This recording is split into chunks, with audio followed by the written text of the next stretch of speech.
Hi, I'm Joe Calloway. And I'm Randy Pennington. We're talking about leadership, and today we're talking about when is it time to get help? You mean like maybe they should call you or me or both of us? Or both of us, yeah. We'll help. We'll help, yeah. Let me start. When is it time to get help? Let me start with what might surprise you. I think it's time to get help when things are going really, really well. I would agree with that. You know where I'm going with that? I would agree with that. And furthermore, I would say, in my experience, the companies, the organizations, the leaders that are most likely to get help are the ones that are really good at what they do. And that's partially why they're really good at what they do and why they're really successful, because they're always bringing in help to get better. I'm thinking as you're talking about that as my clients. I will have to tell you the vast majority of my clients are really good. Yeah. Because the bad companies, the bad organizations, they're not going to call you or me. They don't even know to ask the question. Yeah.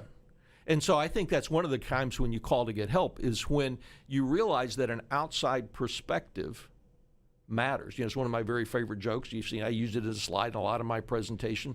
What does a snail say when riding on the back of a tortoise? You know, whee! Because that perspective matters. Well, and you talk about outside perspective. Bill Gates once said, talking about Microsoft, he says success is a very dangerous thing. It can make smart people stop thinking. And so he was continuing.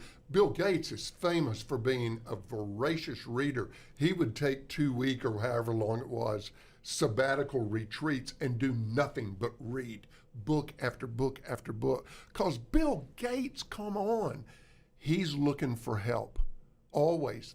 That's one of the reasons he's Bill Gates. You're exactly right. And so one of the things is when you're doing well. The other thing, though, I think is you can't ignore the fact that people need to get help when they just don't know where to go next. Which sometimes happens to great companies. Yeah. Absolutely. There is a very famous consulting firm who actually was a client of mine. They brought me in to help their consultants get better. Yeah. But they do mostly bankruptcy work. And they need help. They need technical expertise. So there are times when you need technical expertise that you don't have, and it costs you too much to develop the expertise, or you don't have the time to develop the expertise. So if you find yourself in that situation, that could be your lawyer, your accountant, whoever that might be, there's some times to get help when you need something that someone else can offer because you don't have it. Absolutely. I mean, just looking at it myself in my own business as an example, oh my gosh, there are all sorts of things that, you know, I could do it myself. I could figure it out, but that's what she does. That's her expertise. So I'll hire her and pay her to help me. And listen, I've started doing a lot of one-on-one coaching with some entrepreneurs and business owners. I've got a coach because I feel like I'm in a constant state of wanting help to get better. And I've got blind spots and I've got weak spots. And so kind of goes back to an earlier episode where we talked about being a learner. And what about when to call for help if you really sense that there's a serious problem? I mean, what's the timing on that? What's the thinking? Because I know you've gone in with some companies. They're good company maybe, but they were in trouble. They were in trouble. And the time when you need that is when there's an advantage of having an outside voice, an outside. So I've been called in to do investigations and to do crisis work or kind of turnaround work, and it's mostly because you need someone that has an arm's length distance from you.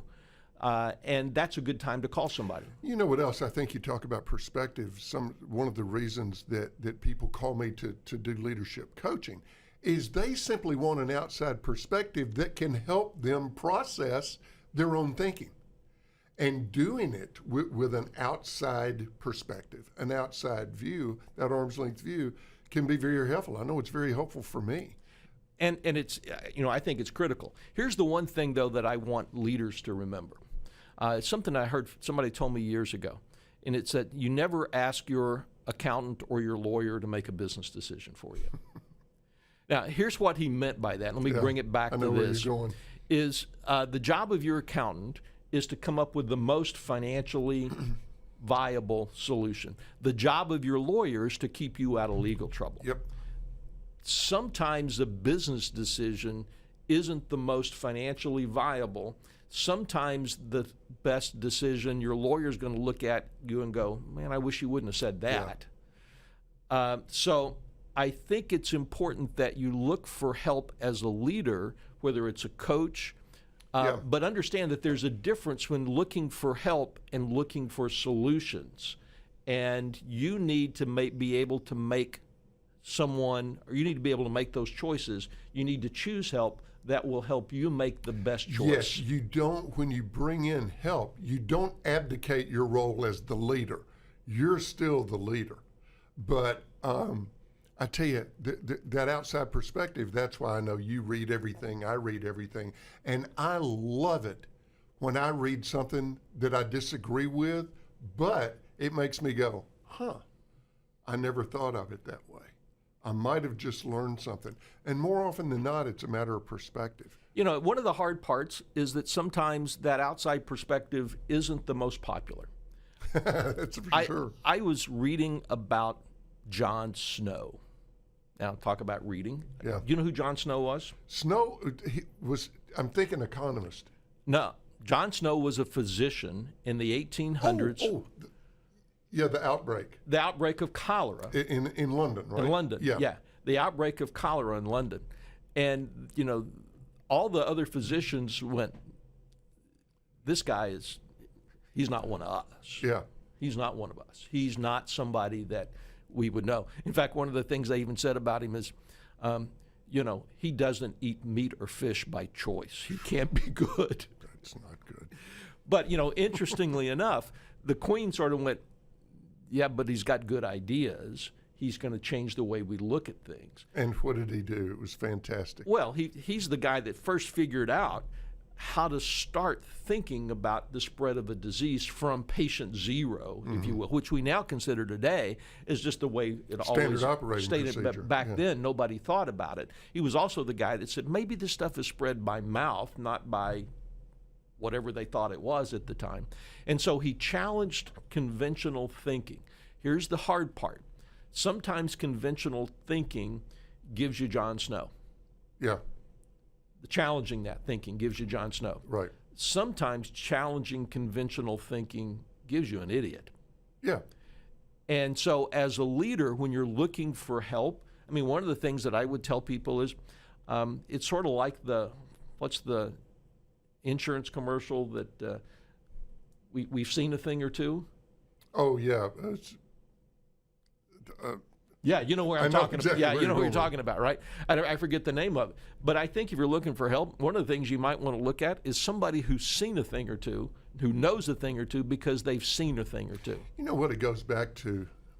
I think is maybe a great way to lead it. I liked what you said about you've still got to remember you're the leader.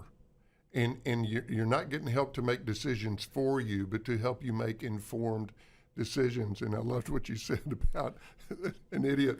A good friend of ours, George Campbell, in character as Joe Malarkey, once said, you know, the best ideas were first thought of as crazy. But also remember, crazy ideas were also first thought of as crazy. That's crazy. So ultimately, you've got to make the decision. That's part of leadership. We'll talk to you next time. See you soon.